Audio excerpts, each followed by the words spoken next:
तो आइए आज हम देखते हैं कि परमेश्वर ने क्या सबक हमारे लिए रख छोड़ा है। उसे सुनने की, समझने की ताकत परमेश्वर हमें दे, बुद्धि दे। इसके लिए हम परमेश्वर के चरणों में प्रार्थना करते हैं। आइए।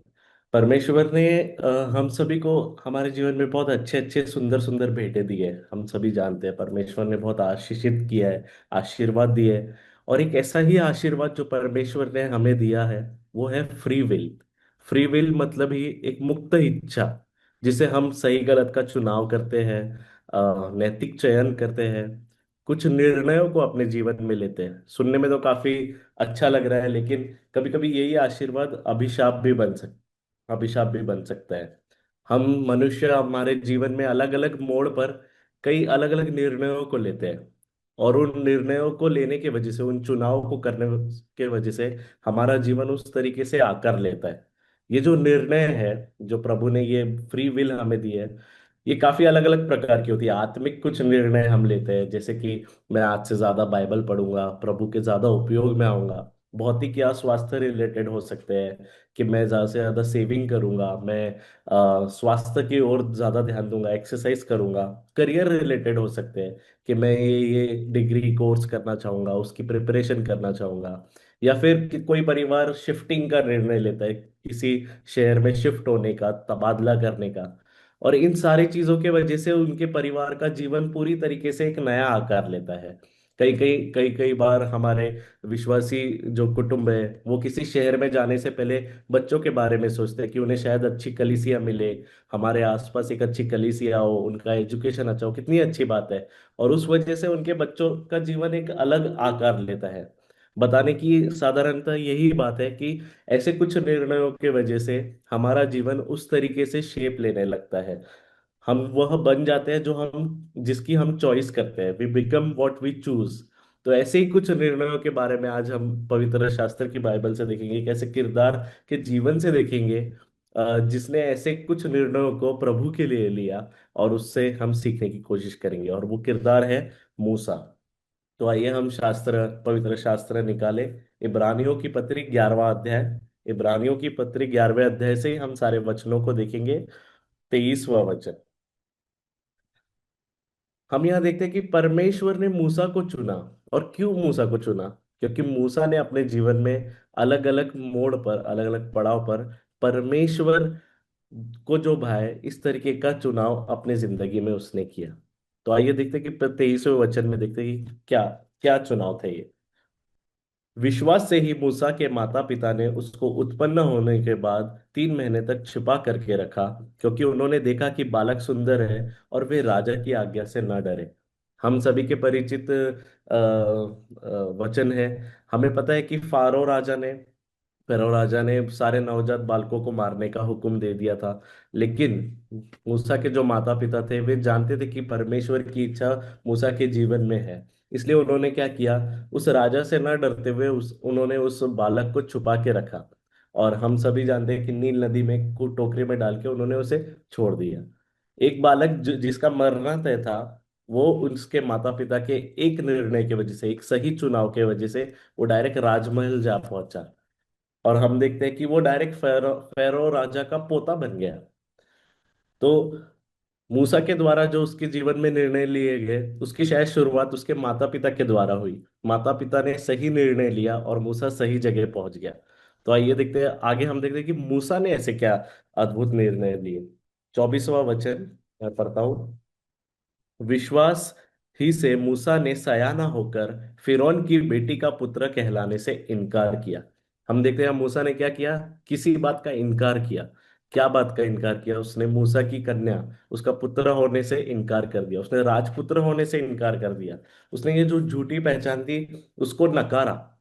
क्या नकारा उसने?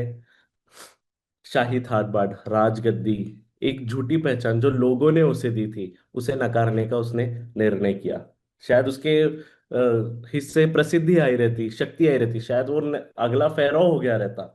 बड़ी सेना थी, प्रजा थी, ऐशो आराम था, सुख सुविधा थी। इन सारी बातों को उसने नकार दिया, और वो प्रतिकूल परिस्थिति में चला गया। एक गुलामी का उसने जीवन जिया, लेकिन एक सच्ची जिंदगी उसने दी।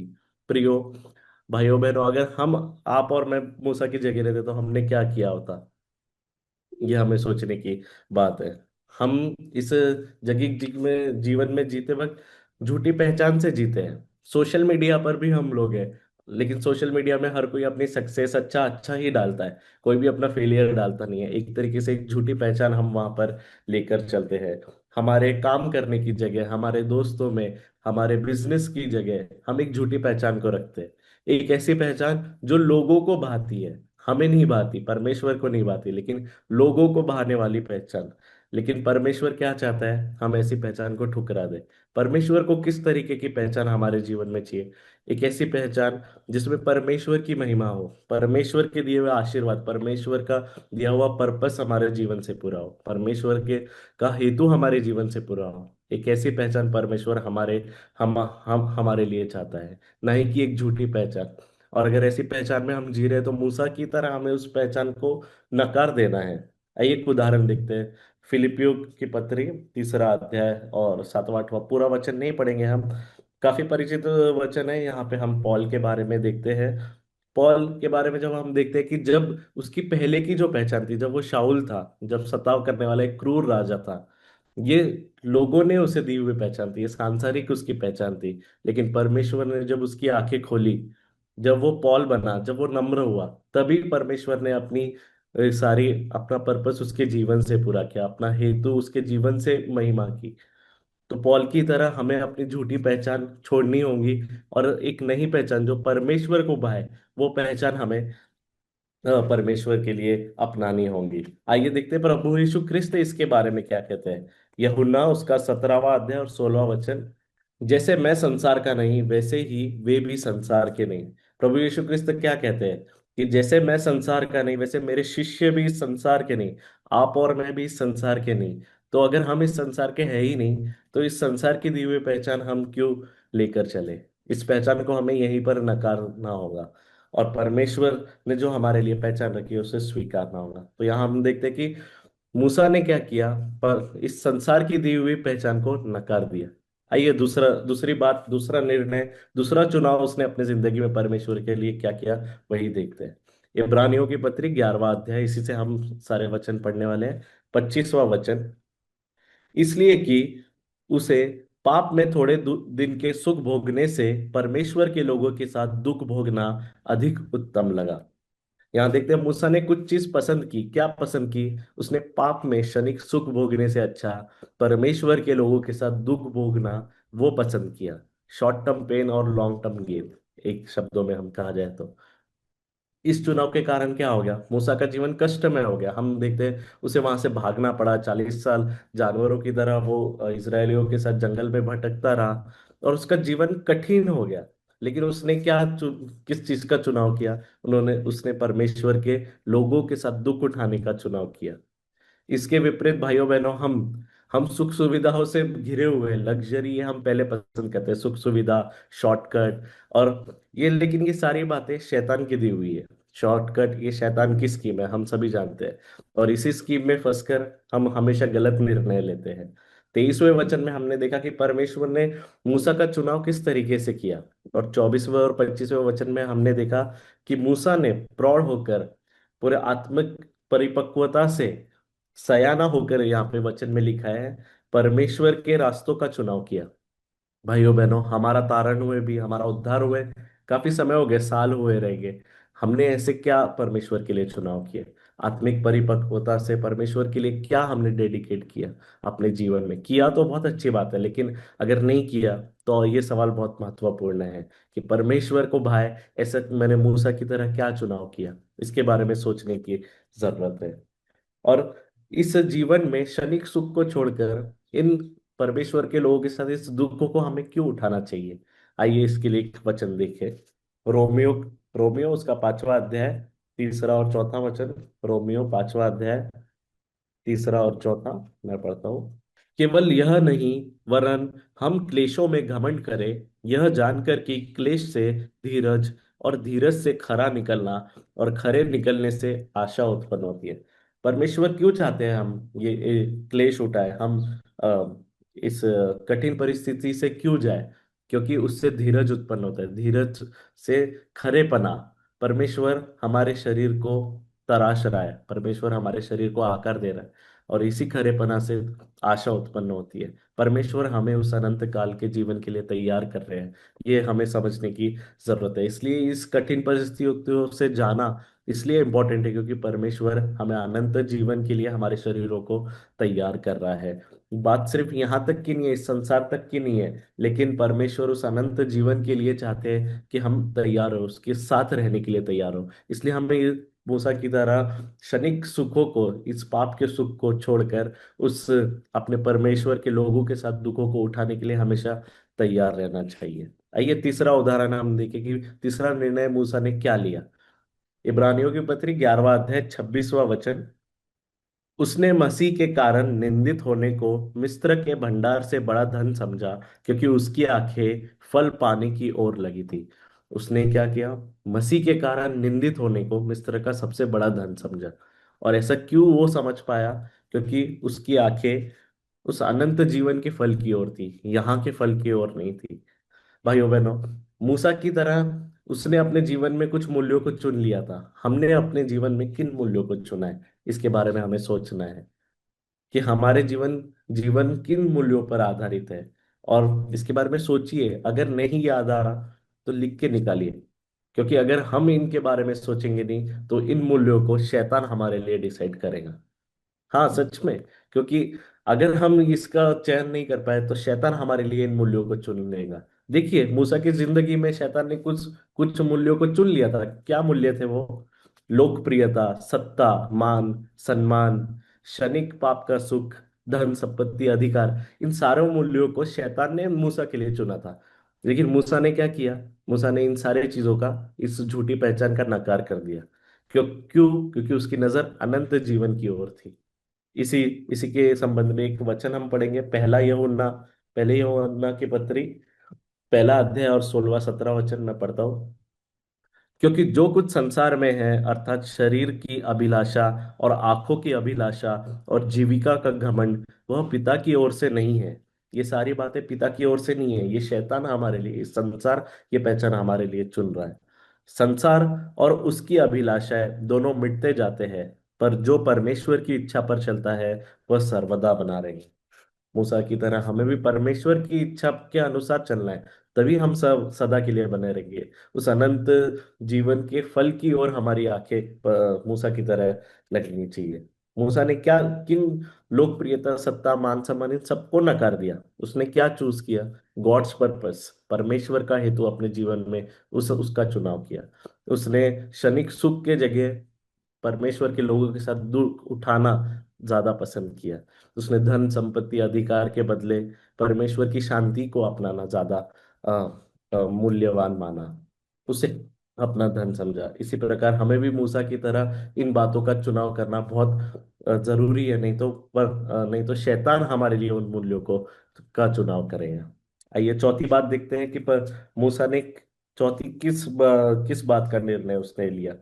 27वां वचन, इब्रानियों की पत्री 11वां अध्याय, उसका 27वां वचन मैं पढ़ता हूँ।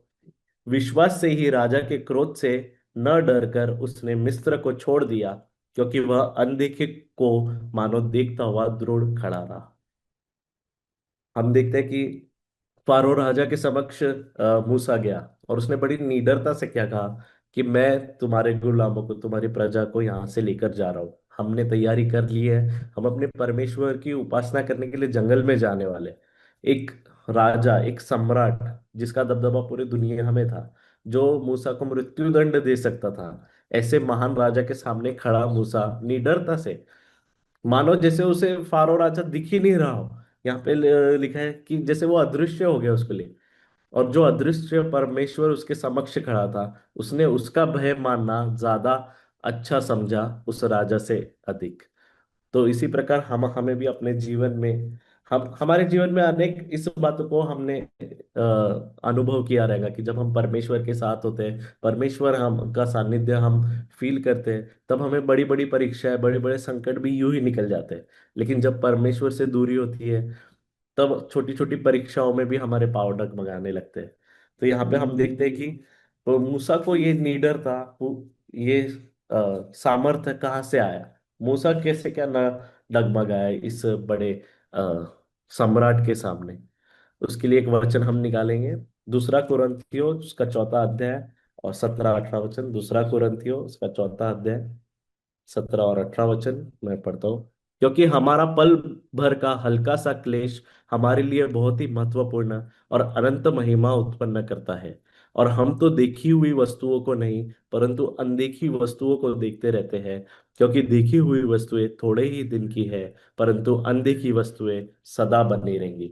मूसा ने क्या किया, उस अदृश्य परमेश्वर का भय माना, उन अदृश्य वस्तुओं की ओर अपनी आंखें लगाई जो अनंत जीवन के लिए सदा के लिए है, नश्वर नहीं इस संसार की वस्तुओं की तरह जो यहीं पर खत्म होने वाली है। इसलिए वो निडरता से उस सम्राट के सामने खड़ा रहा, उसने अपनी बातें की। और इसी प्रकार हमें भी अपना जीवन मूसा की तरह उस अदृश्य देव की का भय मानकर उस अदृश्य वस्तुओं की ओर अपनी अपनी आंखें लगाकर निडरता से उस जीवन को जीना है। भाइयों बहनों, हमारे आसपास आज सताव की परिस्थिति है, युद्ध की परिस्थिति है।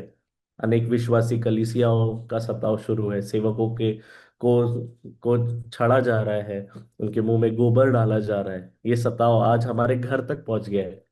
लेकिन ऐसी विपरीत परिस्थितियों में भी हमें डरना नहीं है।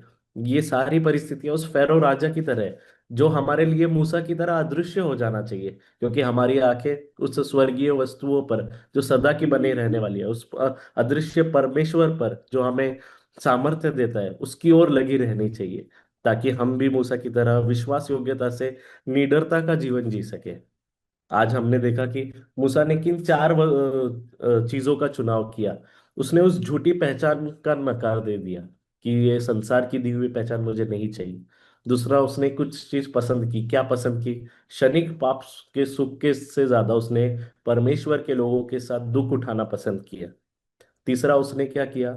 उसने मसीह के लिए निंदित होना मिस्र का सबसे बड़ा धन समझा। और चौथा, वो धीरज से, निडरता से दृढ़ खड़ा रहा परमेश्वर के लिए।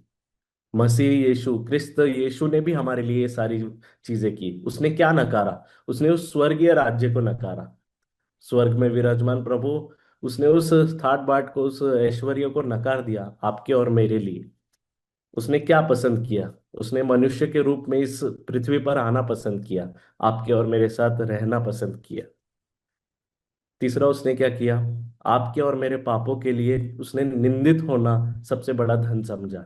और चौथा, वो दृढ़ खड़ा रहा उस कलवरी की क्रूस पर, पिता की आज्ञा के लिए, आपके और मेरे पापों के प्रायश्चित के लिए, उस वो वध किए गए मेमने की तरह शांति से, दृढ़ और निडरता से खड़ा रहा, ताकि आप और मेरे पापों का छुटकारा हो सके।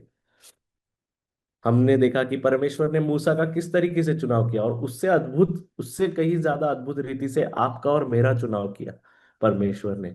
लेकिन और परमेश्वर चाहता है कि हम भी उसका चुनाव करें हमारे जीवन में। जब मूसा की तरह ऐसे अलग अलग पड़ाव आए, ऐसे अलग अलग कंडीशंस आए, जब हम परमेश्वर को भाए इस प्रकार का निर्णय ले सके, निडरता से खड़ा रह सके उस फेरों के सामने, उन सताव करने वालों के सामने, इन सारी बातों के लिए परमेश्वर हमें सामर्थ्य दे, और एक निडरता से क्रिस्तीय जीवन जीने में, व्यतीत करने में परमेश्वर हमारी मदद करे।